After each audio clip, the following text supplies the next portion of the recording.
دلته بله زه په دې چوک کې روان وم، یو سړي ښه راشکېته کړو په دې چوک کې.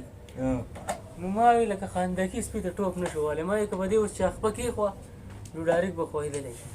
بسم الله الرحمن الرحیم. قدرمندو، زه یم علام خان او تاسو ګورئ ښار ناپرسان. ده زما نه دا تپوس وکړو چې خلک وایي چې مونږ پاکستان چې دی دا خو غلام دی او دلته ازادي نشته او دلته داسې چل دی او هندوستان ښه دی او مونږ د سره 14 اګست نه منو. دا خلکو ته زه یو دوه درې خبرې کوم چې تاسو په څه بنیاد دا خبره کوئ. په پاکستان کې خو وچې مزې دي. پاکستان کې په بهر ملک مونږ چې دلته کم کارونه کوو که نه، او دا په بهر ملک کې وګڼو نو لکه ډیته کړی به یې. دلته بله زه په دې چوک کې روان وم، یو سړي ښه راشکېته کړو په دې چوک کې. نو ما وی لکه خندکي سپي ته ټوپ نه شو وهلی. ما وی که په دې اوس چاخپه کېښوه نو ډایرکټ به خوېدلی. ښه د کیلې پټونه مونږ په بازار کې غورځوو. ښه یو بل سره کنځل ویل وکړو د یو بل سپېږمو ته دا روژه چې راشي زمونږ د ادرس غوبل تاسو وینئ نه، په معمولي خبره یو بل د زنګ او دا ګریوارونه شلو یو بل له.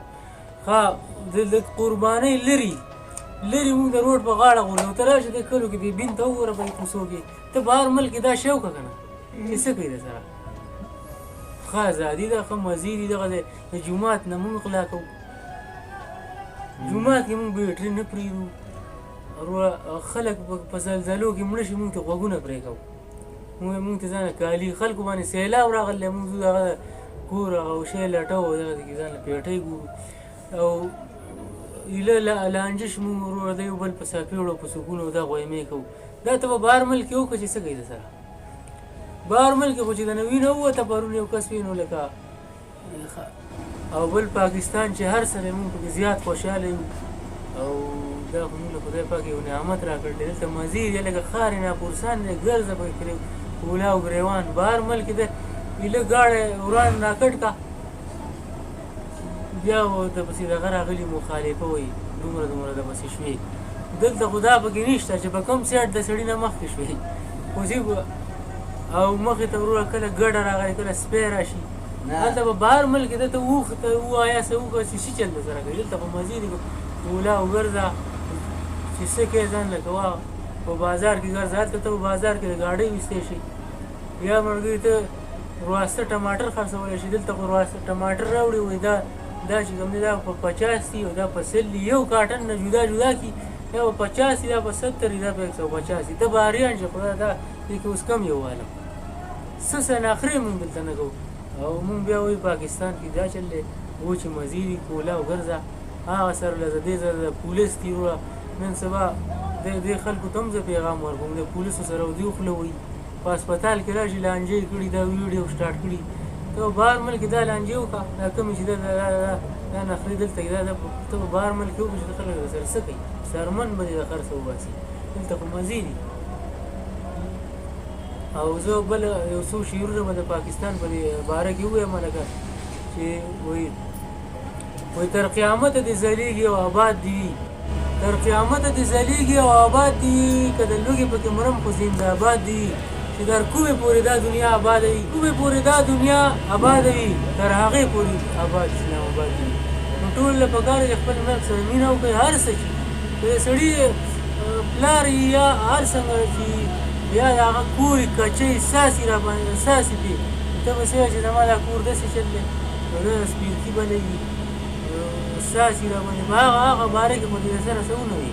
زما کور ساسي زما په دې خو دې چېرته ونه وي. زما ملک داسې په ملک پسې راغسې په دې بنده شکر وباسي چې دا ملک دی. مونږ په ایمان مونږ په بهر ملک کې څوک مونږ پرېږدي نه. مونږ خو داسې خلک یو چې په بهر ملکونو کې مونږ د پرېښودو هم نه یو. مونږ خو څوک ځان ته نه پرېږدي. مونږ چې کمې کارنې کوو هر ملک کې مونږ بدنام یو. کوشش کوو چې ښه کارونه وکړو او بدنامۍ کوشش هم نه کوي. دا لانجې مه کوئ او شکر وباسئ خدای در دا ملک درکړی.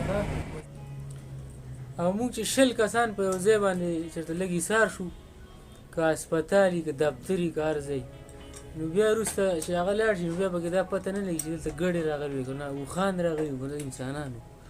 مونږ هغه ځای د نسوارو داسې ډک کړی او بل پکې بیا پان او رتن او دا ولې جدا دي چې بیا ټرت شي هلته لاړه توکي 24 ګنټې به یې داسې دا پاکټ بره نیولی او توکي به ځای ناځای به نه ګوري او بیا وایي دا پاکستان کې دا چل دی هغه چل دی او موږ چې تشې متیازې کوو نو له پاسه یې لیکلي پیشاب کرنا منع یا موږ لاندې هلته پیشاب کوو چې کوم ځای کې کېناستو که دا که کوسۍ او که اوبه بهیږي او که نه په بهر ملکونو کې دا رنګې کارونه که موږ او تاسو وکړو که نه بڼې به یې رانه ویستي او تاسو د پاکستان قدر نه راځي بیا دا خبرې کوئ پاکستان داسې دا خو یو نعمت دی خو جنت دی که هر څه دی خو زموږ ملک دی موږ ورته خوشحاله یو او ښه ژوند پکې تېروو نو الله دې تل ښاد او آباد لري تاسو هم او دا پاکستان هم نو موږ له اجازت راکوئ پاکستان زنده آباد او ټولو مسافرو ته سلام کوم په دې خبرو باندې هغه خلک پوهېږي چې کوم د دې ملک نه بهر دي ځکه چې د ملک دا خلک په دې قصو نه پوهېږي چې دا ملک قدر د زرو قدر د زرګر سره نو هغه خلک په دې قصو پوهېږي چې کوم بهر ملکي دي او دا جرماني او دا قصې میسي دا ټول هغو ته پته ده دلته هغو دا خبره وکړي چې دلته څنګه مزې موږ وکړې